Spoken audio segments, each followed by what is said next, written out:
Hello! It has been a while. The last time I uploaded was the Doctor Strange review. That was like 4 months ago. So it's been a very long time since I've uploaded. So I'm back. It's just because a lot's just been going on with my life. As you can tell, I've moved house. And so we're in the process of doing that. And this is just a hint as to what the YouTube setup will be like going forward. Hopefully I'll have like a full-on display with like posters and like it'll be a full thing. But at the moment, this is just what I'm working on. So yeah, it has been a while, but I'm back. Actually, I filmed like the Obi-Wan review back in like June, and I still haven't got around to editing that. But that's more just pure laziness rather than me not having time to do that. So anyways, this is my review for the latest DCEU movie, Black Adam. Now this movie has been in development for so long. Dwayne was cast in 2007, which means the entire MCU has started and we got up to Phase 4, and this movie was still stuck in development hell. But finally, it has come out, so in this review I'm going to be talking about whether or not it was worth this wait, whether it lived up to what we were expecting from it, or just my general thoughts on this movie. So without further ado, this is my review for Black Adam. Here we go.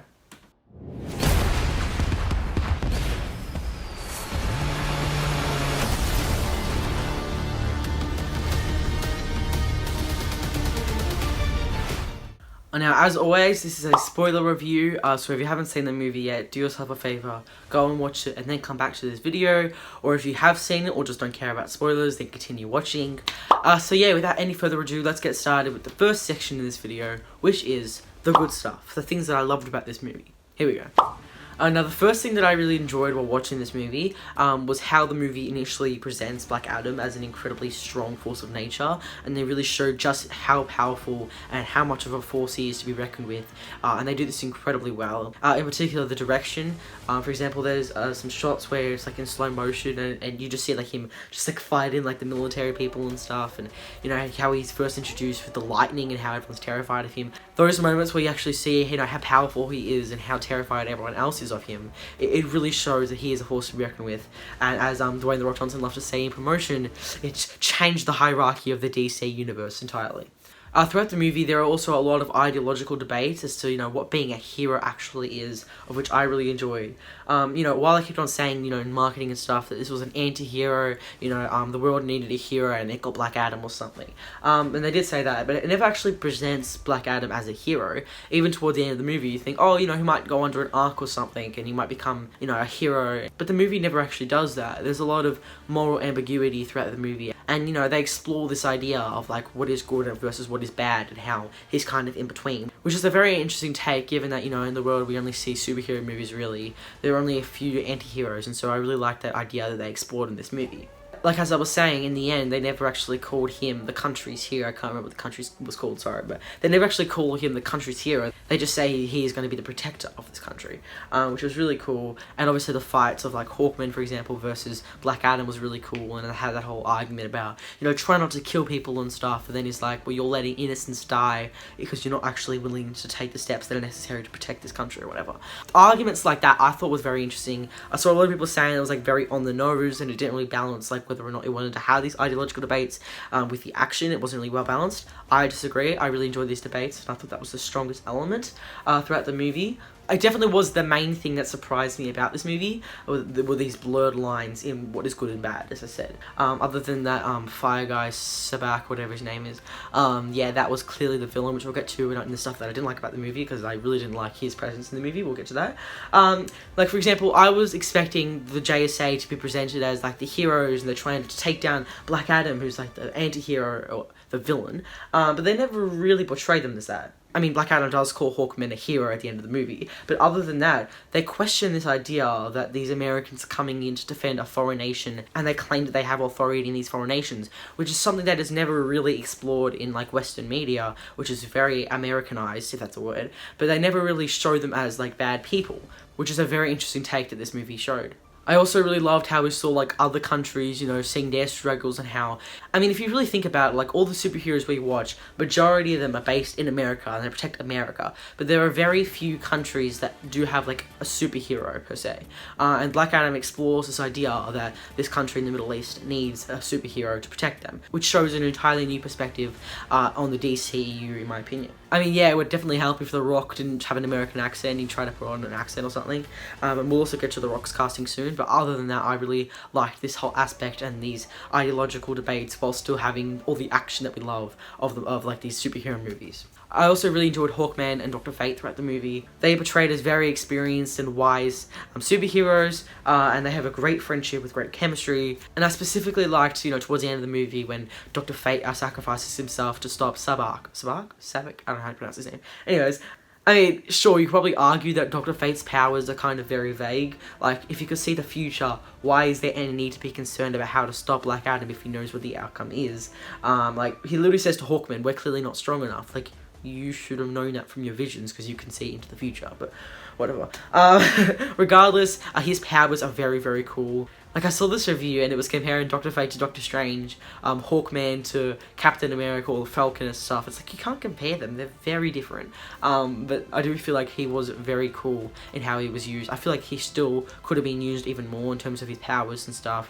But yeah, hopefully he does come back. The Rock did tweet this morning that they'll find a way to bring Dr. Fate back, so we'll see in the future. But anyways, yeah, they were very cool in this movie. And the castings of Aldis Hodge and the legendary Pierce Brosnan, they were great and they did a great job at portraying these characters. They served their roles in this movie without overshadowing Black Adam in his own movie, which I was really worried about going into it. And I raised an eyebrow, specifically going into the third act. You know, we had Black Adam out of action, and it was just the JSA versus Sabbac. But yeah, so I was like, are they really going to undermine the main character and just barely have him in the third act? However, it did make sense as to why this was done, as they allowed him to be reborn a more heroic anti-hero, while still never really calling himself a hero. You know, the first time he was born, he wanted revenge, and he wanted to, like, fight the king. The second time he was reborn, you know, he had rage. And the third time he was reborn, yes, he did have the rage, but he also had a heart. And the emotional connection of his family and stuff, which is explored, his backstory, which is great. All that sort of stuff. It was a great arc throughout the journey. And it made sense as to why, in the end, the JSA were in this movie to support the development of Black Adam without overpowering them. That's what I'm trying to say.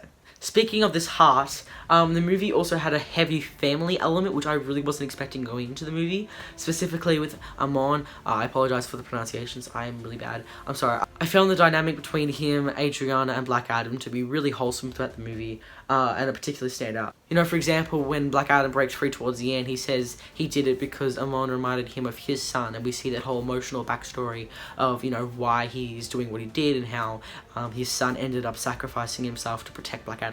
All these moments genuinely surprised me, and I didn't expect the movie to move me as much as it did. And also, you know, how Amon first brings Black Adam back to reality, and, you know, Adrianna says, you need to do this to protect my son because the world needs a hero. These are very emotional and wholesome moments, which I definitely was not expecting. And this whole family theme helped to keep the movie grounded and helped to provide the heart of the movie amongst the enormous spectacle of the action, which I'll get to soon. And also just another minor thing I liked throughout the movie was that, I mean, yes, it may be generic, but I really enjoyed the repeated use of, like, certain lines throughout the movie and catchphrases, such as, you know, a bad plan is better than no plan at all, or tell them the man in black sent you. Moments like these, it's definitely cringy, it's definitely on the nose, there's no way of denying that, but at least for me, it is very satisfying when they bring, like, everything full circle in a movie, and, you know, when these moments happen, at least it's very satisfying to me, and I really like how, you know, the meaning changes every single time it's set, which is very, very cool. Now, speaking of the action, as I said before, the action in this movie is just, it's non-stop. It's so good, and it is produced incredibly well. I mean, it does have a very simplistic plot, like a group of people just going to retrieve a crown, and then they awaken a god, and a group of superheroes come to take them down, while there is also a military takeover in their country. Yes, that's kind of basic, and there's nothing really more to it, other than the ideological debate, as I've already discussed. I mean, so other than the plot, which is itself is okay, the action in this movie is definitely what makes this movie what it is. I mean, a lack of action doesn't necessarily make for a bad movie, as plot is just as, if not more important to a movie than, you know, how fast-paced it is or the action or whatever. However, in this movie, the action definitely helps to make it a lot more exciting than it would have been otherwise, and it helps to elevate this movie and have a lot more high stakes, of which is another thing that this movie has in its benefit. You never once feel like there isn't a threat at large, hence why I was always on the edge of my seat and never bored, because this movie continuously keeps you entertained and it never slows down. It is very fast-paced.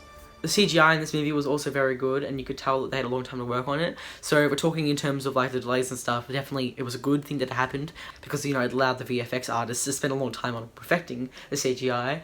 Specifically, I think Cyclone's powers were absolutely beautiful. Every single time they came on screen and we see those colours and the wind and stuff, it genuinely put a smile on my face, like genuinely, because it just was really beautiful, and the way it was done was really cool. I thought her powers were great, and I think she was definitely underutilised in this movie. Yeah, no, thank God there actually was some good in waiting so long for this movie. I saw some shots being taken out of context on Twitter, like the one of Black Adam flying and stuff. Just stop, okay? Like, not everything's gonna be perfect. Yes, VFX needs to be good, obviously, if you have a massive budget, but VFX isn't the only thing that defines what the movie is. The plot and the quality of the movie itself is a lot more important than what it looks like, and obviously the VFX artists are completely overworked, we know this. Like, we could literally be fighting for anything better. Like, we could literally be using the energy to fight for better VFX, for like the rights of these workers that spend so many hours, to perfect the CGI. Like, it's just a pointless argument. Like, we're not going to get anywhere if we're just complaining about the VFX, when it's not the VFX that's the problem, it's how they are treating the VFX workers. Anyways, I can rant about that for a while, but that's a rant for another day. The movie also leans very heavily into its comic book side, and it also doesn't really come across as too cheesy. I'm glad that they didn't feel the need to take itself too seriously, but it's never like ironic at the same time too. They're presenting it as a genuine story, but it's not necessarily the most serious story, is what I'm trying to say. And DC is finally learning to embrace its comic book origins, such as like the Suicide Squad, unlike the previous Snyder movies, which very much took itself very seriously and, presented these stories as if it's happening in a real world. While I love that perspective and it is very interesting, I don't have anything against the Snyder movies. I've got Snyder pops there. But yeah, I've got nothing against Snyder movies. But yeah, I'm also loving that DC is able to embrace its like goofy side as well without taking it too seriously. I also really loved how there were minor cameos in this movie, such as like Amanda Waller and Harcourt from Peacemaker and the Wizard from Shazam, to remind you that this movie is taking place in a larger world. However, the movie never has a strong emphasis on it, which is good because, as Rock is saying, there is a new leadership at DC, and obviously we need standalone stories too. We can't just rush into, interconnection of everything, because otherwise that results in a movie like Justice League without time to develop the world.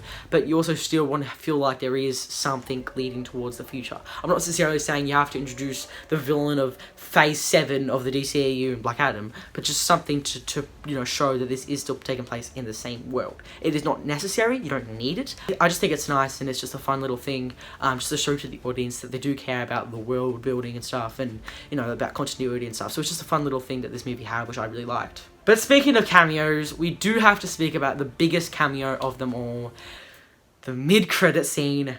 Holy shit, they actually pulled it off. Henry Cavill is back.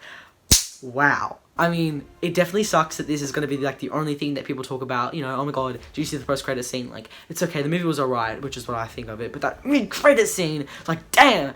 But at the same time, yeah, it sucks that, that's like what everyone's going to be talking about, but do you blame them? Like, it's Henry Cavill's Superman. It's been 5 years since we've seen a new project from him on the big screen, not including just Zack Snyder's Justice League, not including heads chopped off or silhouettes in Peacemaker. Henry Cavill in this role for the first time in 5 years. They pulled it off, and holy shit, did that scene pay off?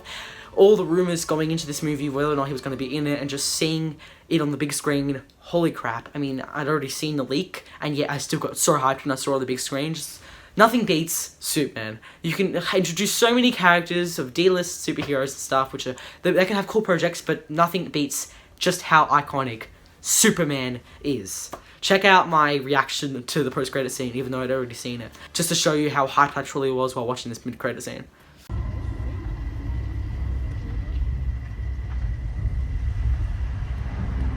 It's been a while since anyone's this nervous. Yeah! Yeah! Black Adam. We should talk. Yeah. Wow. Wow. Holy crap. I'm just so excited to see where this DCEU goes forward. We know that Henry Cavill is likely going to be back for Man of Steel 2. The Hollywood Reporter basically confirmed it. Whether or not we get Shazam versus Black Adam, which I would really like too, Superman versus Black Adam, whatever, the Suicide Squad versus Black Adam, whatever ends up happening, I'm just so excited for the future of DCEU, and I finally feel confident for once in my life. I mean, I've always been really excited for DCEU. I am a DC guy. I'm a Marvel guy too, but I also really like DC. But so yeah, I'm really excited to see where it goes, and that mid-credit scene just got me so hyped. Superman's back! Let's go! Even just hearing Henry Cavill's voice and seeing that brand new suit, which is much lighter, just, absolute chills. Anyways, so that's all for this section. Now let's move on to the second section in this video, which is the mixed stuff. Here we go. Now this section is things that I didn't necessarily like nor dislike, as I'm sure most of you know by now. Now the first thing in this category is Dwayne's casting. Now, don't get me wrong, I love The Rock and his passion for this movie. It is clear, he gets the fans, he gets what the movie needed to be, and he worked his ass off for it in terms of training, everything. He could show that he genuinely cares about this movie, and it is his baby. He has been involved in this project for 15 years of his life, so understandably so. But in terms of the actual movie itself, his casting isn't really anything too special. You know, you take out this movie having The Rock as the face of it, and it changes nothing. And the American accent is definitely weird sometimes, given that, you know, he's supposed to be from a Middle Eastern country and stuff. But overall, his performance isn't that bad, but it's not necessarily that good either. He's basically just The Rock in the movie. And to be honest, the main reason he was cast in this movie was just for the star power he has. Any movie with the name of The Rock can sell so many tickets at the box office. And it's not based on his acting abilities, but rather, you know, the power he has. Which, I mean, it is a little bit disappointing, given a movie like this you kind of want to take seriously. And if you've got The Rock being a superhero and stuff, and literally just being The Rock sometimes, it takes you out of the performance a little bit, but overall the movie is pretty good, so that doesn't really affect my opinion of the movie.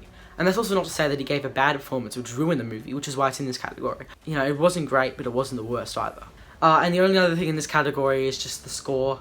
Could have been better, could have been worse. It got good towards the end, but other than that, I didn't really have any defining opinions on it one way or another. If it stands out to me, I will call out the score. Sometimes, you know, the score can really define certain moments in the movie for me, but I didn't feel like that at all in this movie. It was okay, it was just there.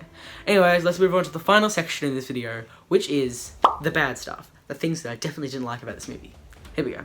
Now, the main aspect for this movie that didn't work for me, that comes to mind, was the inclusion of the Justice Society, but at least specifically Cyclone and Atom Smasher.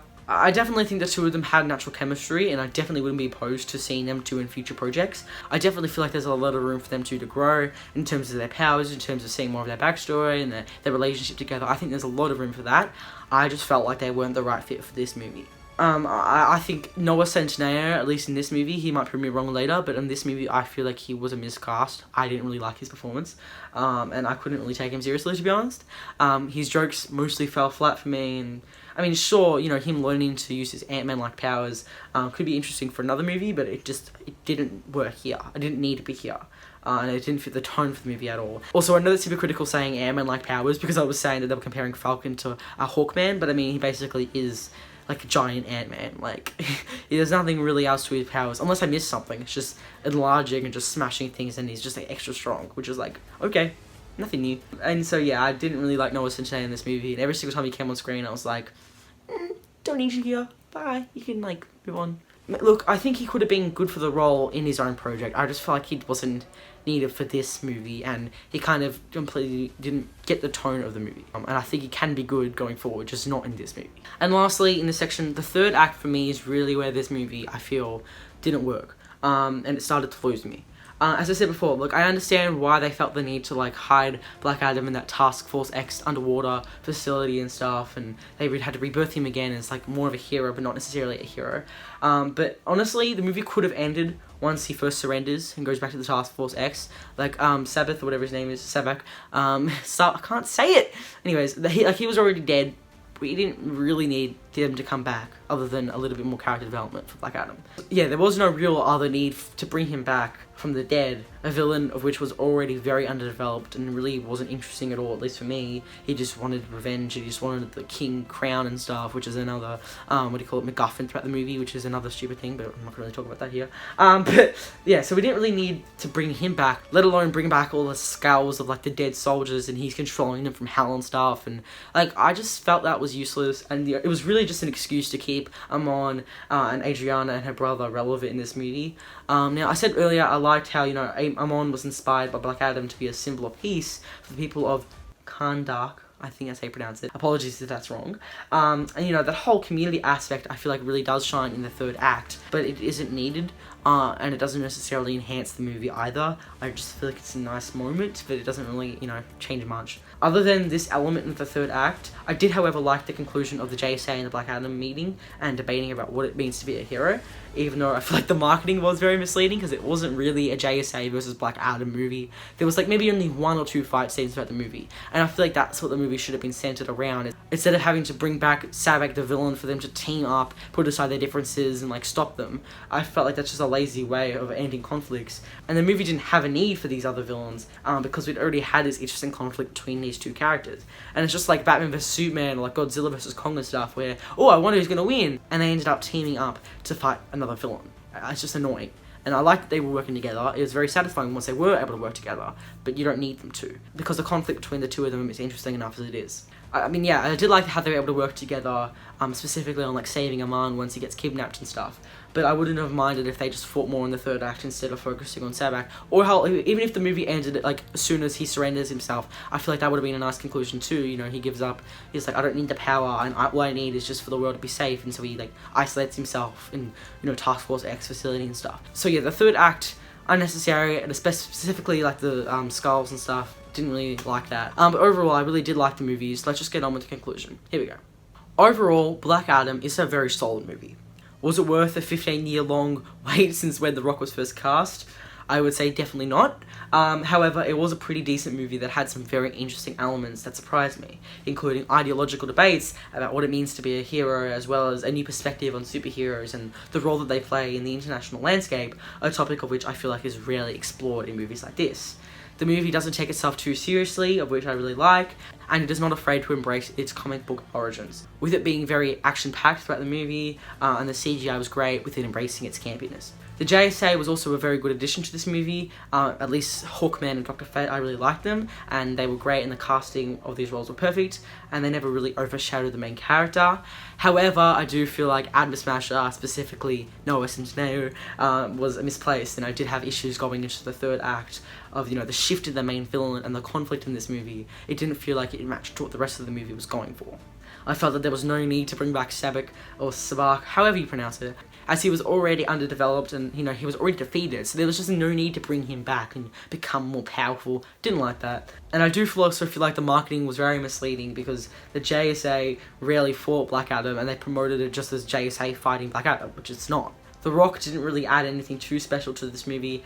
However, that post-credit scene has gotten me so much more hyped. I love that so much, and I'd say honestly it's worth going to see this movie just so you can see that mid-credit scene and you can scream with everyone else in your cinema as long as everyone else is and everyone's not being negatively affected by your screaming. But just seeing Superman on the big screen again, that, you know what's sad? That is my first time ever seeing Superman like on the big screen. I'm not talking about Shazam, I'm talking about Henry Cavill, because I wasn't a fan of DC. I started being a fan of DC in 2018, and that was my first time seeing on the big screen, which is actually quite depressing, but it's also made me a lot more excited and optimistic for the future of DC, and I loved that mid-credit scene, and I cannot believe they pulled it off. Now, would I recommend this movie? As I said, regardless of the mid-credit scene, I definitely would recommend it, but just don't go into it expecting DC's next masterpiece. It is a very flawed movie, but it's overall a very enjoyable movie at the same time, and at least I had a good experience while watching it, so I will give this movie a 7 out of 10, and yeah, I really enjoyed it, and I recommend you see it too. So that is my review for Black Adam. Thank you guys for watching this video. I hope you guys liked it. If you did, please be sure to like, subscribe, and turn on the post notifications so you guys know when I next upload a video. Speaking of which, I don't know if I ever upload my Obi-Wan review. I actually spent a long time writing that and filming that, but I just haven't got around to editing it because it's already like 50 minutes long or something. It's ridiculous, and I was like, I don't even want to touch this because it's going to take me forever to edit, and maybe one day, maybe for my 6-year YouTube anniversary or whatever, it might come out, just like a little, you know, deleted scene or something. Who knows? Anyways, stay tuned for my other reviews soon. I've got no idea what it's going to be, so just stay tuned, and something will come out soon, if ever. I don't know. Anyways, be sure to join my Discord server so you can actually talk to me in real time and ask me questions about my YouTube channel and stuff, about when I'll upload next, if anyone cares at all. No one cares. Anyways, what am I saying? That's all. I will see you guys next time. My name is Jordan, and I am out. Bye.